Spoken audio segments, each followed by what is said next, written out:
Hello and welcome everyone. Myself Pankaj Shah and you are watching my YouTube channel of the subject Basic Electrical Engineering. So the today's chapter is very interesting chapter of electrical branch, and that chapter is electrical machine.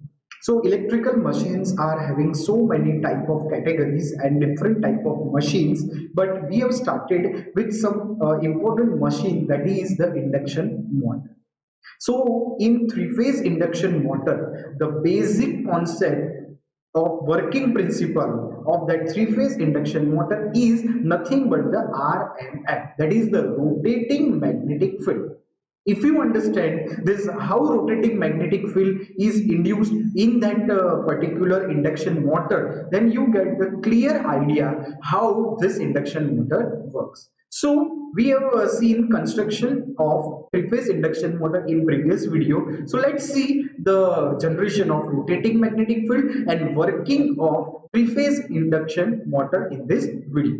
So we will begin with the generation of rotating magnetic field. So basically, we know that in a three-phase induction motor, there are two type of parts. One part is the stator and another part is the rotor. So the stator part is having three type of winding because its name only suggests that this is a three-phase type of motor. So there will be three windings R, Y and B, and that three windings are placed on the stator frame, or you can say stator core, and that three windings are placed 120 degree apart from each other. So we can say that when the three-phase windings are displaced by 120 degree each, and it is are supplied with the three-phase force EMF source, or you can say three-phase voltage, three-phase source, and three-phase current is flowing in three windings, and that three-phase current is are also 120 degree apart from each.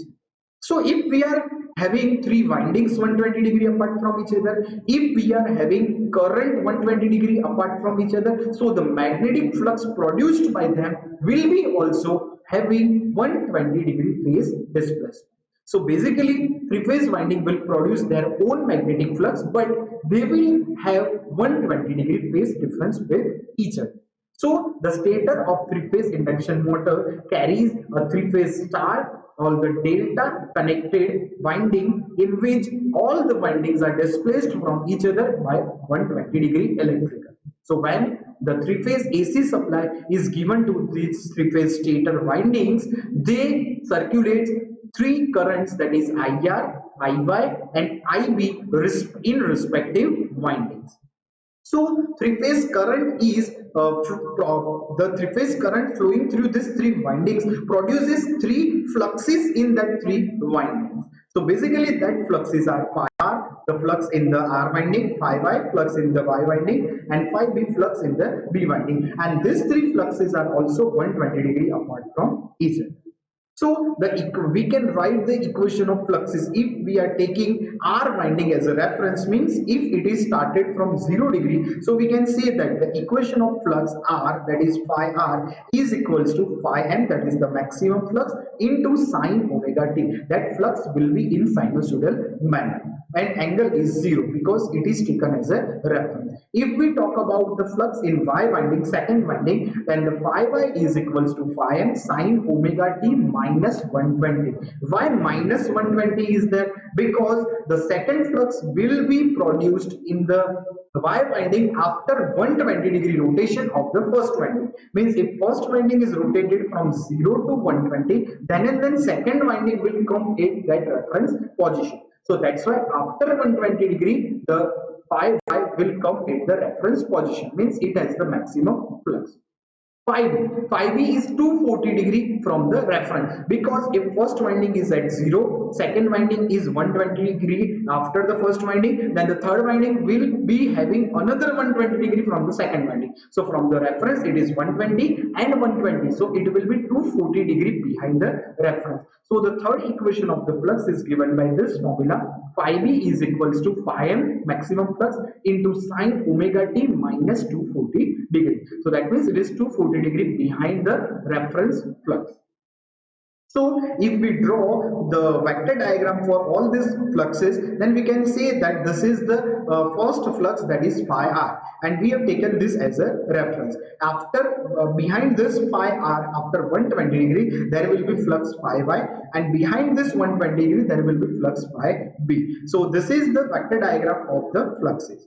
Now let's see the waveform of these three fluxes. So phi r is having not any phase angle. So that means it will start from 0 and completes its full cycle at 360 degree. So if we draw the flux versus time or voltage versus time, then flux phi r will be start from 0, it reaches its maximum at 90 and completes its positive cycle at 180 and completes its negative cycle at 360 degree. So this is a perfect sinusoidal form, started by 0 and ended at 360. Now let's talk about the phi y. So this flux in the second coil, flux in the y coil will start after 180 degree of the starting of the first winding. So if first winding's EMF or the flux is started at 0 degree, then the flux in the second winding will start after 120 degree of the starting of the first winding. So here it is a 120 degree. So the flux in second winding will start from 120 degree and it completes its cycle after the 180 degree. So it completes its negative half cycle after the 120 degree of the 360. So 360 plus 120 will be the ending point for the second winding. And before this 120 degree, the flux in the second winding will be in the negative direction. And for the third flux, flux will start in the positive direction after 240 degree. So from this 0, let's take 240 here, and from this 240 degree, flux are reaching in the positive direction. So basically, this was the waveform of the three fluxes phi r, phi y, and phi b, and we can clearly see that there is phase difference between this. All these fluxes are 120 degree. Now we need to establish, or we need to find how this rotating magnetic field is produced, because there are three type of fields are there: phi r, phi y, and phi b. So how the resultant flux is obtained? So to find this, we are taking some cases. So in case 1, we are taking some place of the coil, and let's say that the angle of the coil is 0 degree. So at 0 degree, let's put 0 degree in all the three equation of fluxes. So if we put 0 degree in the first equation, so sine 0 will be 0. So the flux in the first winding will be 0. If we put 0 degree in the second equation, then it will be 0 minus 120. So minus 120 will be inside, and this minus is taken outside, and sine 120 is nothing but the 0.866. So the answer is, in the second position, phi y flux is in negative, minus phi y will be there. And if we put 0 degree in the third equation, then it will be minus 240, minus is taken outside, but sine 240 is having answer as negative of 0.866. So negative comes positive, and the answer will be in positive, that is 0.866 into phi. So the total flux is the summation of two flux only. First flux is the negative of phi y, and second flux is the phi b, because phi r is 0. So here the resultant flux is the phasor addition of phi y and phi b, negative of phi y and positive of phi b. So we have removed the phi r from here, phi y is here and phi b is here, and the angle between all of them is 120 degree. But we have to take this phi y in the reverse direction, because negative value is obtained. So if we extend this into the reverse direction, this becomes negative. So this, and having the same magnitude. So this is now minus phi y and this is phi b. The actual angle between these two was 120 degree, but whenever we are reversing any vector, then the angle is now 60 degree. So angle between minus phi y and phi b is 60 degree. If we find the resultant flux from these two vectors by parallelogram method, then we have to draw the line from phi b having same angle and same length from here, and we have to draw the line from here to the here. So if we join these two lines, okay, so if we join these two lines, then it will give you the resultant vector as phi t, and the resultant vector is making 30 degree with each of this vector. So basically, if we take any triangle from this vector diagram, then the resultant flux can be obtained as, it is 2 times the magnitude as 0.866 phi m into cosine of the angle between the resultant and our vector. So the angle between resultant and our vector is 30 degree. So 2 times 0.866 pi m cos 30 degree. So the answer is 1.55. We have not taken the negative sign in the magnitude because in case of magnitude we are only interested in the values. So that's why we have taken only positive value. So basically the magnitude of the resultant vector is 1.5 pi m and the direction is this side. Okay, now let's see the second case. So if we put 60 degree in all that three equations, so in first equation phi m sine 60 is 0.8666 pi m. If we put 60 degree in the second equation, then it will be 60 minus 120, and 60 minus 120 will be minus 60, and sine minus 60 is minus 0.8666. So the answer is minus 0.8666 pi m. So here phi y is in negative. If we put 60 degree in the third equation, then 60 minus 240 is minus 180 degree, and we know that sine 180 degree is 0. So here phi b is 0. So the total flux is the phasor addition of phi r and negative of phi y. So here if we remove phi b and we have taken phi y here and phi r here. Here also we have to just take the negative of the phi y, so we are reversing this vector phi y here. So this is a minus phi y vector and this is a phi r vector, and if we join these two vectors and the resultant vector is obtained, this is the total flux phi t, which is phasor addition of phi r and minus phi, and the angle between resultant and any vector is 30 degree, again the same. So the answer of phi t will be 2 into 0.866 phi m cos 30 degree. So the answer is phi t 1.5 pi m. And here you can say that the resultant flux has rotated clockwise through an angle 60 degree from the position 0 degree. Because in the first case resultant flux was here, in the second case resultant flux has changed its position. So if we take another case, that is the third case, omega t is equals to 120 degree. So if we put 120 degree in all three equations, then find sine 120 is having positive answer.